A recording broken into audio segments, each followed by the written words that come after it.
guys! Nandito po tayo sa gubat. Ay, yung manok.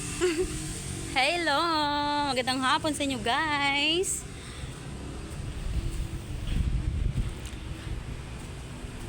Kumusta po ang araw nyo today? Nandito po ako sa bundok. Ayan.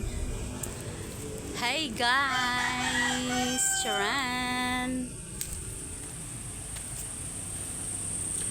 Pasensya na po kayong pangit ang aking background guys. Hello! I love you sa aking mga subscribers, viewers. I love you so much. Ay, ang pangit ang background. My God!